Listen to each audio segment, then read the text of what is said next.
Okay, here we are. Hayom Yom. 16 Teves, Shvat. My father said, Rabbi Rashab said, coldness and heresy, kalkite. What do you say, heresy? Kafira, denial. Kalkite, coldness and heresy are separated by a very slender barrier. It is said, quoting, for the eternal your God is a consuming fire. It's a pasuk in Devorim, meaning equates the Hashem himself to fire. Godliness is a flame of fire. Learning Torah and davening must be with a blazing heart, right? If you're connecting with fire, you're on fire. That all my bones may utter. As David HaMelech says, the words of God in Torah and prayer. So heat is fusion is associated with connectedness with God, and the opposite, loyalenu, is separation from God. Happens to be kind of the subject here in Tanya. Lessons in Tanya, page 321. In the classical Tanya, page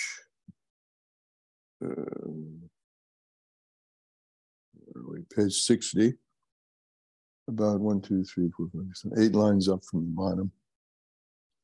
The line begins, Gramashim umushpoim, and there's a little Aveda Zora, an I in Zion at the end, near the end of the line. All right.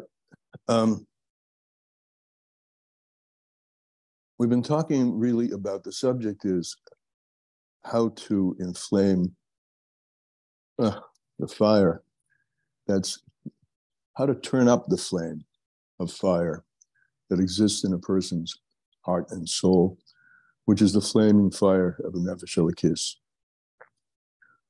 And the subject, the point that the way we're targeting this at this particular point in Tanya is to embed in ourselves the realization that any thought, speech, or action that's not aligned with Hashem is really dysfunctional in that, well, to use it's like pouring water on the fire or blowing the fire out. Maybe that's a better example because it's called a ruach shtus, right? A spirit, a breath of stupidity. And realize that it's a lack of smarts, and we don't mean here like intellectual smarts, but lack of soulful smarts. If a person knew that in doing a particular act, one would separate himself from the life source of his life, one probably wouldn't do it unless he didn't have some soulful smarts, and he was or she in a state of disrepair that where that kind of reasoning didn't make any sense for whatever reasons. But if you thought about it, it doesn't make any sense to separate yourself from the source of life. And Averas separate yourself from the source of life. And therefore we call it, since it doesn't make any sense, we call it a ruach shtus. Now Tanya is going to turn almost parenthetically, but importantly, to a notion that there are times when the Torah itself permits doing things which in other scenarios, if the Torah didn't permit it, are some of the most heinous, difficult, most serious sins there are, such as Aveda Zorah and violating Shabbos. And in this little parenthetical piece, I'm calling it parenthetical. Yeah, the Alter Rebbe didn't make it parenthetical. There's no parentheses around it. But in this piece, what I'm calling it parenthetical, there's a parenthetical teaching, which is important, which is the Torah permits violating certain very serious sins, including Aveda Zorah and Shabbos, in the circumstance where there's danger to life. And what I'm ascribing to be the importance of this is to realize that reality the Torah isn't a description of reality. It's not a giver of knowledge about reality. It's the maker of reality. It makes reality. So it can take a sin, for instance, and turn it into a mitzvah. And the mitzvah is to save a life.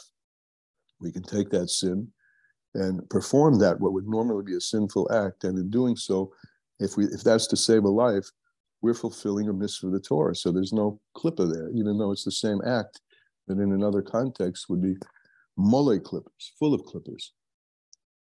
So let's start. And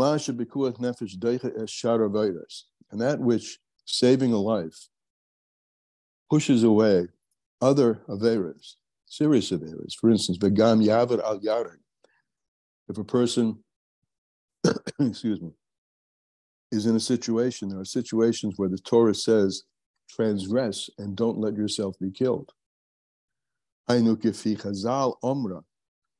our sages have said, Amra Torah, that the Torah itself says, and this is in Gemara Shabbos, Halal alav Shabbos achas, kadei sheyishmor Shabbos is harba. Violate one Shabbos in order that you can be alive to fulfill many other Shabbosim. V'le galus averos, and that permissibility to violate one Shabbos so you can be alive for another is not because of the lightness, the unseriousness of that avera. It's a very serious. Shabbos is one of the most important, deepest connection. Shabbos is Lashon return to Hashem. Shabbos makes the connection with Hashem. Shabbos, all the worlds are elevated. B'chulu, a lot we can learn about Shabbos. But the importance of Shabbos is very important. It's very heavy. And yet the Torah allows you to violate Shabbos in order one Shabbos so that you can fulfill others. Even though Shabbos is very chumrah, very chumrah. We're going to skip this bracket and come back to it if we have time. And in the classical Tanya, now we're going to the top of page Lamed Aleph. I'm not following in lessons in Tanya, so you'll have to figure that one out. Skip the bracket. We start again at the top of page Lamed Aleph. Ella, however, we're in the middle of this thought, right? That's the series of averas. The Torah itself allows them, permits them. And if the Torah permits them, then the reality is that they're not bound in the klippas. Otherwise, it wouldn't be permissible. So as something that is normally bound in the klippas, the Torah itself can take out of the klippas, which is what I said earlier. The Torah really makes life, not just discusses about life. It gives the quality of life.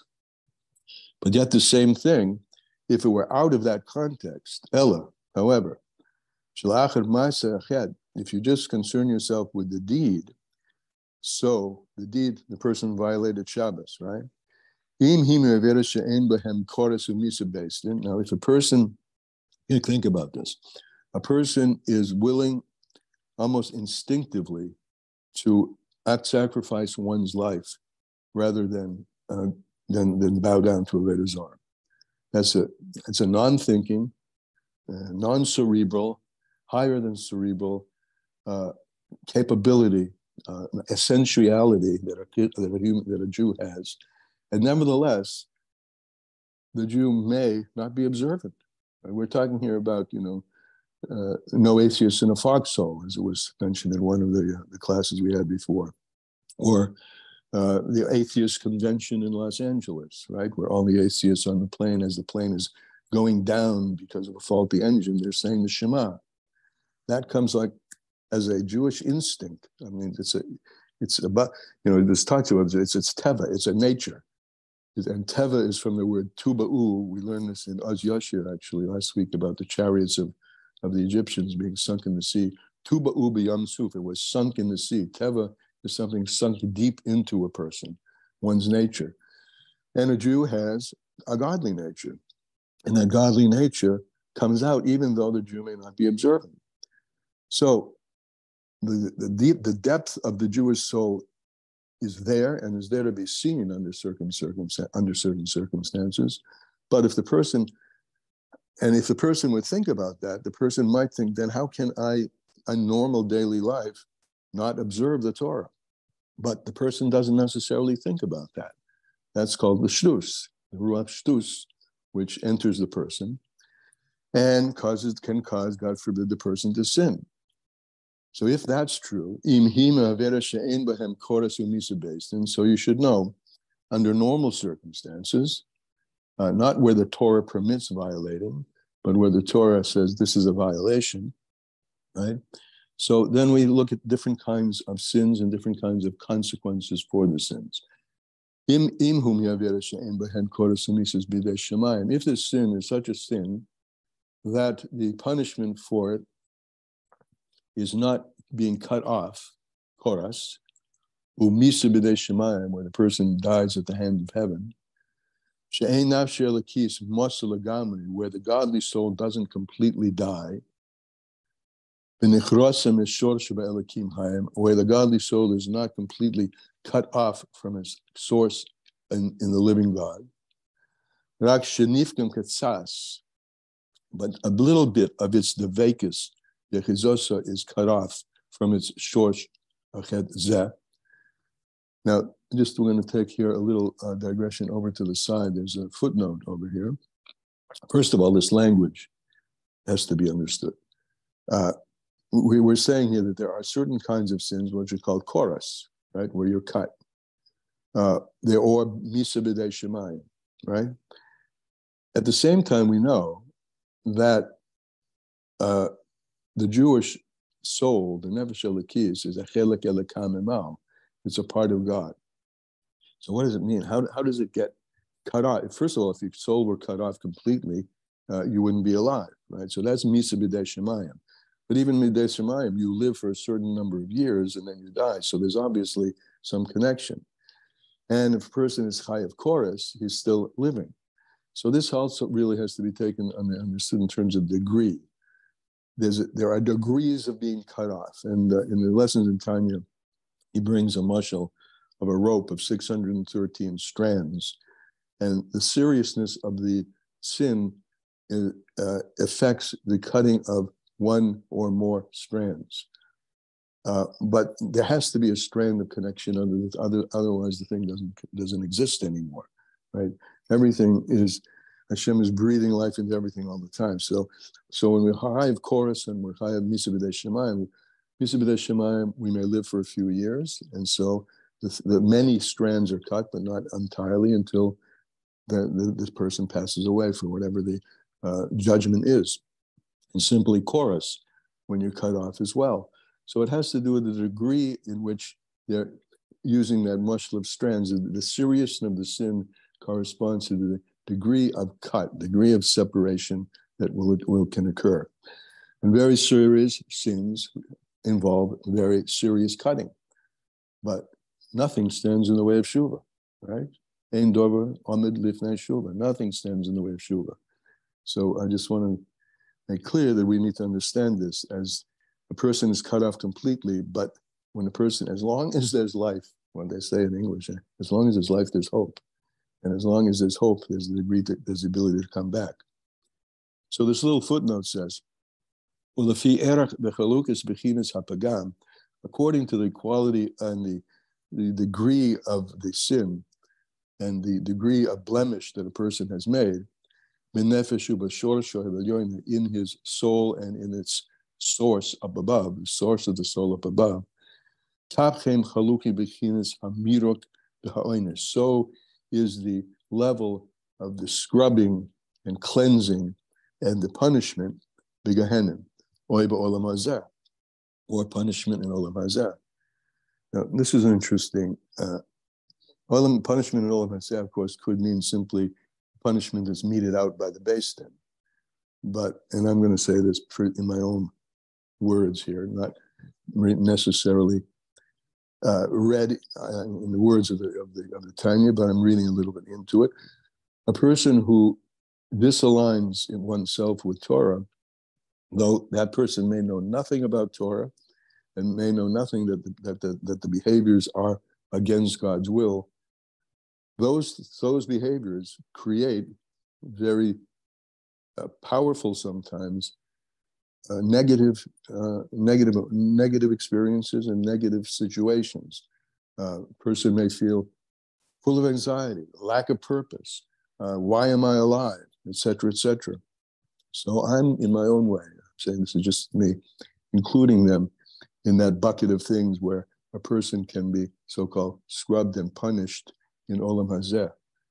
Why I'm saying that is because I think people are understanding, particularly today, I see it happening a lot, that the disease of anxiety, or the disease of addiction, or the disease of anorexia, etc., all those diseases ultimately are malformations due to disconnectedness, whether it's a relationship at an early stage of life, a relationship to food, a relationship to a parent, etc.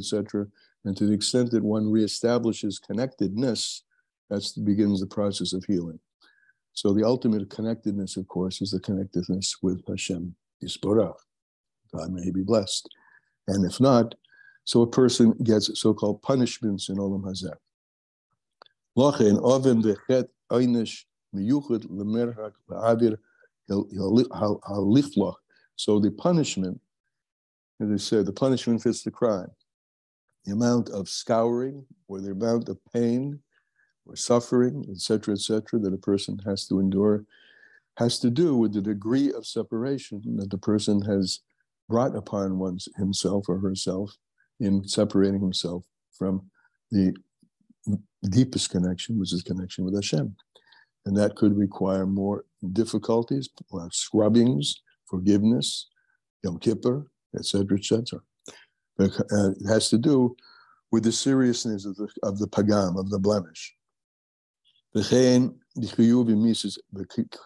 when someone, when someone is high of death or cutting off, so aiming pulim b'shovah. So these are very different levels of being cut off than the level of cut off, let's say, where you had an opportunity to learn Torah and you didn't. I'm going to another extreme, right? You had an opportunity to be Isaac the Torah and you weren't. You had an opportunity to give tzedakah and you didn't. Those are, clearly, those kinds of things are things which are very corresponding to the Misa based and Misa and Chorus are very, very light things. So there are degrees of separation and there are degrees of connection. And back to our Yom, the disconnect is a coldness, and the reconnect or the connection is a warmth and a heat. So a person can feel that when a person is cold about things, when a person is, locked into oneself, separation in a physical way, just like, living a life of separation. That needs to be a wake-up call.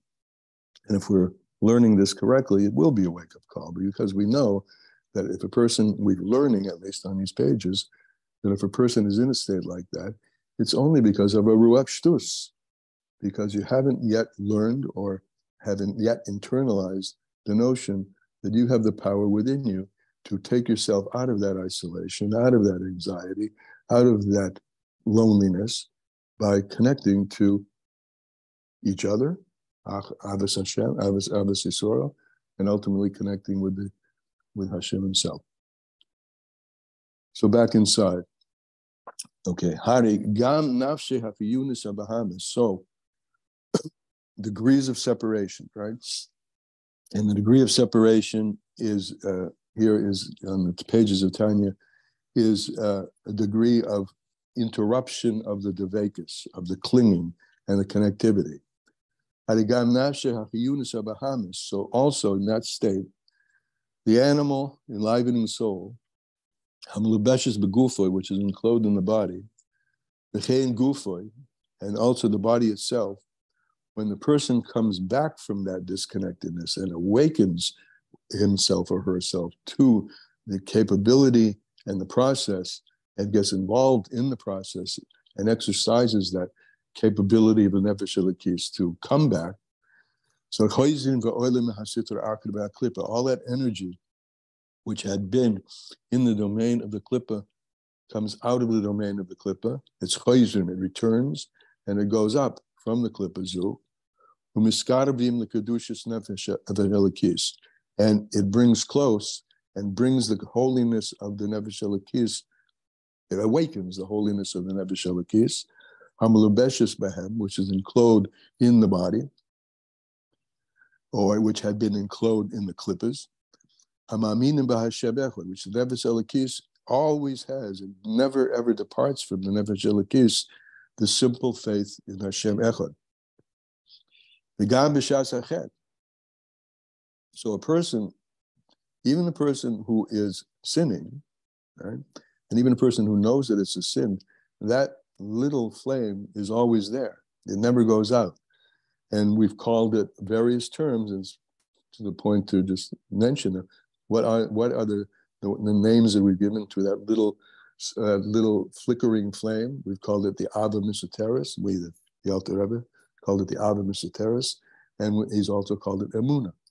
That sense of Emunah, that faculty of Emunah, never ever goes out. It may be low and flickering, and it needs fanning, and it needs care, it needs training, etc., but it's always that. This is the spark of Hamunah, Ito Yisborach in God Himself. But to the extent it's not active in a person, to the point that it gives a message to the person to do something, so that's called galus. The Nefesh Elokis, the godly soul, the spark of God within us in the state of galus mamish, toich nefesh bahamis, within the nefesh bahamis. And this harks back to chapter 1 and chapter 2, where the Alter Rebbe told us first, in terms of the development of a human, the animal, the sheer animating force is what comes first, and then the Nefesh Elokis is invested in it as the person develops. So you have the Nefesh Bahamis inside, right? And this is the bodily forces here, the animating forces, and inside them is this Nefesh Elokis. Nefesh Elokis can be diminished in its conscious awareness in the person, or it can be expanded to the point where it breaks through, not only breaks through the animal soul and aligns one's godly will with the forces of the animating forces in the body, but actually harnesses the animating forces in the body to serve Hashem as well. But in the meantime, before that, it's in a state of galus. Mamish, toich nefesh bahamis, within the animal soul, misitraka, which comes from the sitraka, amachtia, which is causing the person to sin, amachtia es haguf, which causes the body to engage in sinful activities, and brings down the person with it, the amke shoil, into the depths of a pit, lamata mata, below, down, tachas tumas asitracha, low, into the tuma, the impurity of the sitracha, the klippos, and the shells of Avodah Zorah. Hashem yishmarenu. Hashem should help us and guard us from this. Ve'ein lecha galus gadol mizeh, and there's no greater galus than this, because we have within us the Igra Rama, the highest point. We have a Chelek Elikam Mimal Mamish. We are joined with Hashem, in essence, and we're taking this down, and down and down and down and down. Mushal, and we're going to use a mushal that the Alter Rebbe brings a mushal. The Shoresh Shemokhan Nafshe called basis for the source, the root and source of all of the house of the Jews, the Jewish people. Hu mechokma elah. Now here we go back, right? Chokma elah, that place in the consciousness which koyach ma, which has the ability not only to relate to the ineffable, but to bring the ineffable, the godly, the undescribable into our heads, and from our heads into the right side of the heart, and then to permeate the entire body. So what's happening here, if we're in what's called a state of galus, so that intele yid, which is in the soul, and its entry point into the body is through the chokhmah of the mind. Yeah, from chokhmah elah, and that chokhmah, as I said, or the Alter Rebbe is saying, we'll take my words, that is opened into the ineffable. That's what I said. What is the ineffable here? It's the wisdom of Hashem. It's the chokhmah of the Eibishter. the chokmah in our brain. Just like the 10 spheros the image of the 10 spheros is engraved in the 10 koichos of a person, and just like God's chokmah is His highest degree of consciousness, if you could say such a thing. So we have a chokmah also, and that chokmah of our consciousness is meant to and designed to reflect His chokmah. That's called chokmah elah, the highest levels of godly chokmah. And the highest, the deepest levels of God's chokmah are one with Him. And similarly, the deepest levels of our chokmah are one with our nefesh elokis. So if we're talking about the state of galus, so the Alter Rebbe gives a mashal here. This is a mashal of a person, excuse me, he's holding a rope. He's holding the head of the king in his hand. One who's grasping the head of the king. This is the chokmah, right? The deepest powers we have, that grasp and the deepest levels of God, grasping the head of the king. And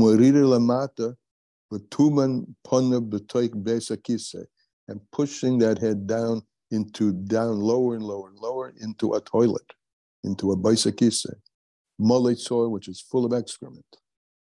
This is how he describes how we put ourselves in galus. There's no greater insult than this, even if it's just for a moment. Because the klippas and the sitra achar are called by our sages ki soyer, vomit and excrement, as is known. And on that high note, this particular chapter ends. On that lowest of low that we do to ourselves. God forbid. But knowing that this is what's happening, I think, and this is what the Tanya is giving to us, the awareness that we can do this to ourselves, and if we can do this to ourselves, we can do the opposite to ourselves as well. So why not? All right. Comments, questions?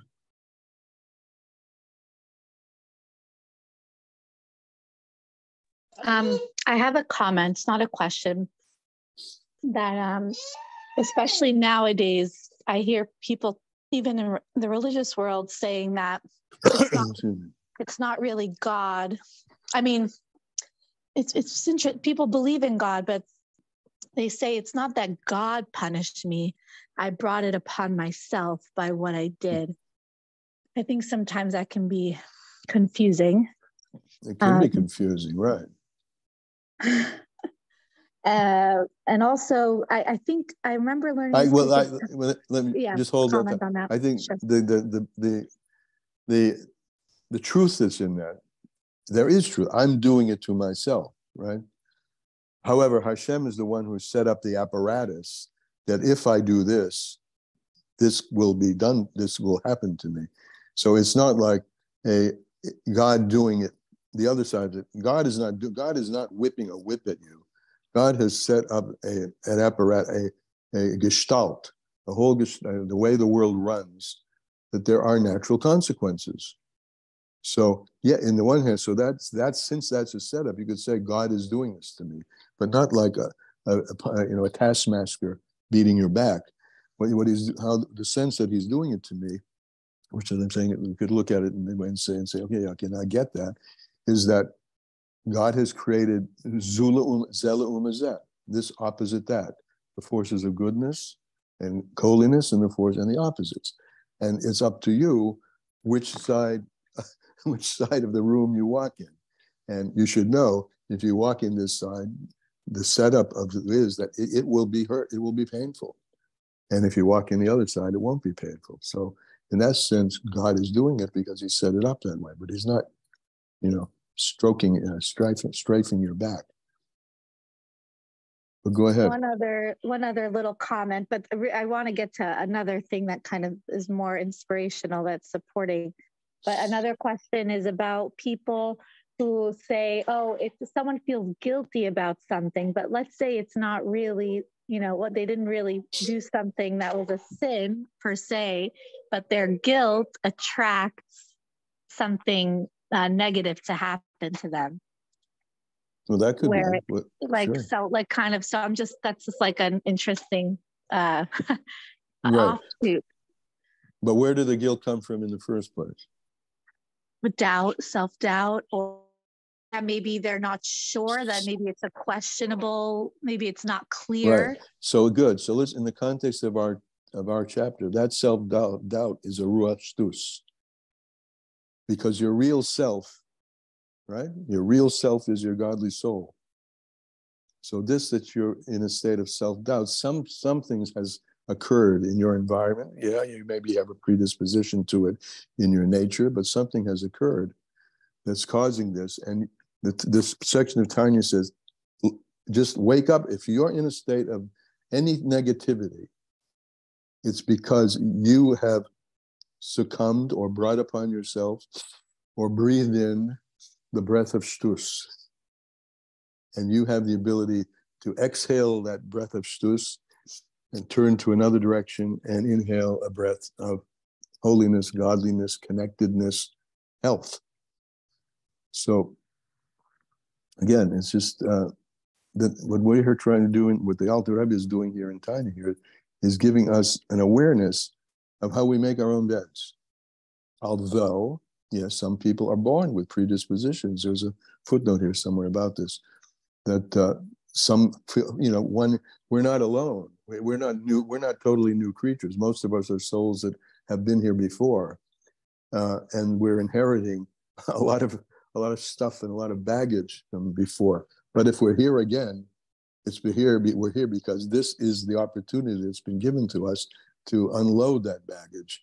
And the path to unloading that baggage begins with knowing that you can, and knowing that there is, in unloading the baggage, your trip can be much more smooth, successful, and not only successful, but there is a huge, huge light right in front of you for the taking. Yes, I think that's where, I guess, like mental health and having psychological support and these different healing modalities, it doesn't feel like it's halacha, or it doesn't feel like it's Torah. But it is. Maybe it is, yeah. I want to tell you, I just saw a letter from the Rebbe. It was actually written of Sikha about mental health. I could share it with you, guys. And it's where he calls it a sacred obligation to do whatever, use whatever tools you have to create mental health. And the tools that we're talking about here are the tools of, so you come back to one little thing. At the beginning of this chapter, I mentioned that Torah creates reality, right? In a certain context, the same behavior is a sin. In another context, it's what you should do.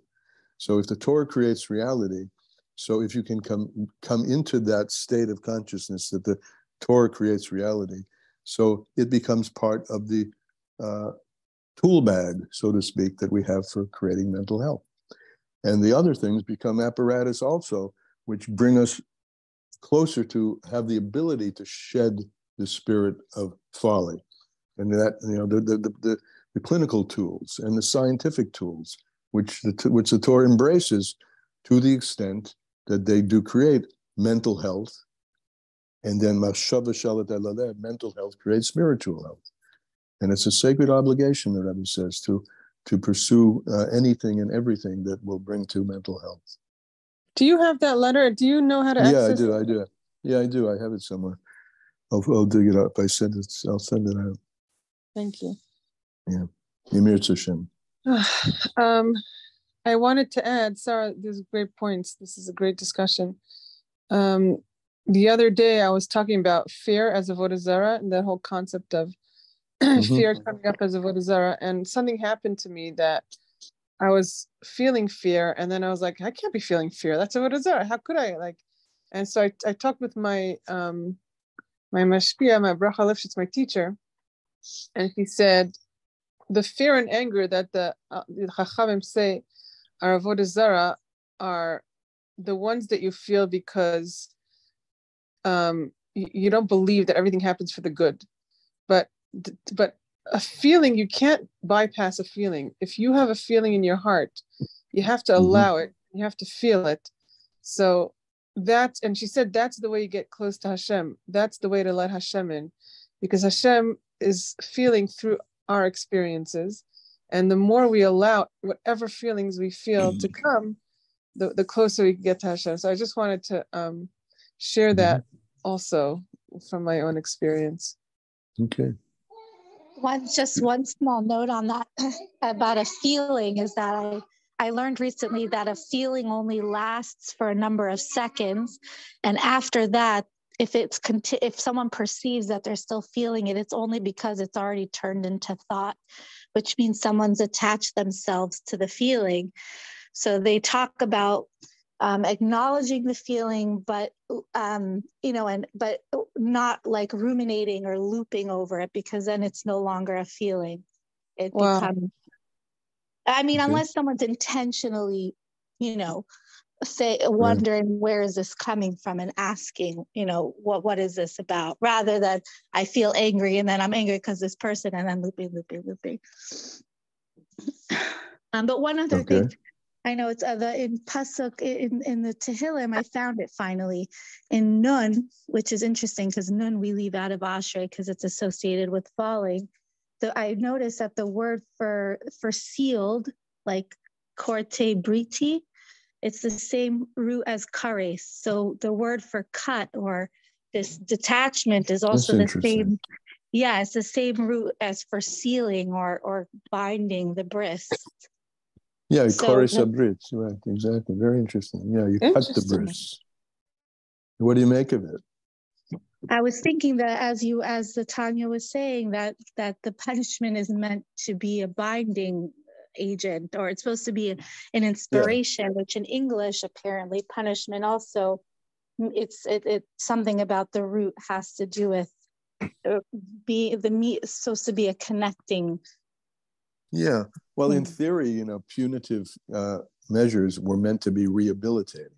They have degenerated quite a bit from that. But that was the notion that, the person, what is it, spare the rod, spoil the child. There's a point for punishment if you can learn from it, and if it's delivered in such a way that you will learn from it. The Very etymology, interesting. Yeah. Just the etymology of the word cut also is correct, Yeah. Cut, correct. Anybody else? Okay, ubechein. Therefore, what? What will we do today, or try to do today differently as a result of this? What apparatus? What do we got from this? When something difficult is happening, to look up to Hashem, and the next level would be thank you for helping me remember you, or helping. Excellent, beautiful, love it. Anybody else? That's a great one. Okay, we'll see you tomorrow in Yitzhak Hashem. Thank you, Rabbi. Have a good day, everybody. You too.